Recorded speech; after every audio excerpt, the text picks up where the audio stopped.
Hello everyone and welcome to Valinko's channel. In today's video, I will show you how to fix the WSLRegisterDistribution failed error 0x8007019e. And now let's get started.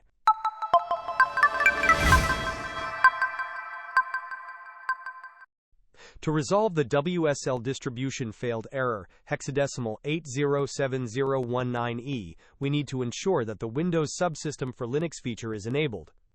Begin by opening the Windows search bar. Type Windows Features and select the option to turn Windows Features on or off.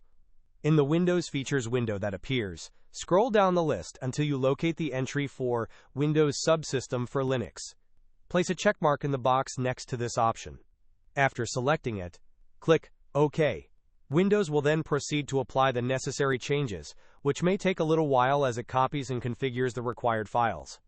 Once this process is complete, your problem should be resolved. In some cases, you may need to restart your computer for the changes to take full effect. This is the primary and often the only required solution to address this particular error. Hope this was helpful. Don't forget to like and subscribe if you enjoyed. As always, thanks for watching and I will see you in the next video.